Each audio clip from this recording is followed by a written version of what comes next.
what happened was that we were spotted. But that's another story, what happened. We were spotted. And out came 4 or 5 of the locals from the house with their bows and arrows and started firing arrows at us. You can hear the thunk in the ground, the zip zip as they go through the leaves. And I spun round to the sergeant. I said, "Sergeant, where's Nogoi? Nogoi the Edison." The sergeant said, "Yakiao, Yakiao Wada." He ran away. He's run away. So our interpreter disappeared. Yeah. So we had no communication. Arrows were flying past. They weren't moving on us, but they were there guarding the front of their house in order that everyone inside could get out. And we let them do that. There's only one thing to do. We fired a couple of shots in the air. That broke off the matter. And yes, well, Nogoi came back later as we were out gathering up all his arrows. Nogoi was there, so I did what Tony Abbott was going to do to Putin. Shirt-fronted Nogoi and insulted him in a way that you might not appreciate the lady. I called him a woman interpreter, which is a big shame. But anyhow, so that's why he owed me. So that's why he did his little dance. And after he'd finished his little dance, we're back again in the camp. And the sergeant came and said, "Yes, well, Nog was finished."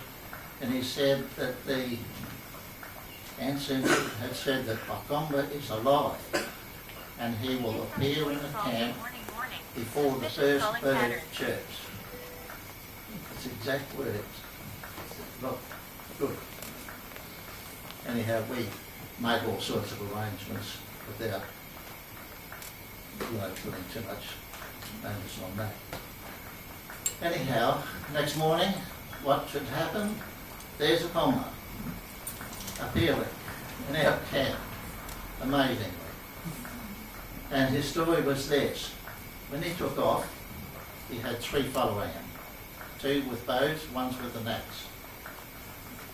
And on the way, he got an arrow that went through his shirt and banged against him, so he threw his shirt off on the run, kept going faster, and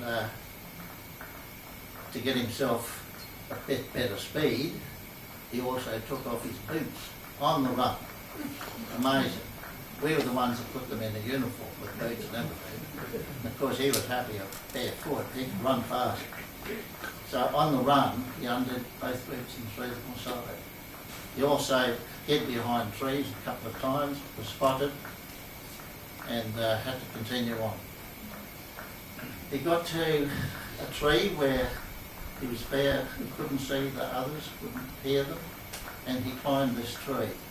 He got up in the tree and he tied himself with his belt round the tree and sat absolutely still. He said if I moved anything, I did it very, very slowly. He said all night he could hear different noises. He was certain that they were down the bottom of the tree. But can you imagine, can you think what was one of the most difficult things he had to do? It was not to urinate, because they would smell it.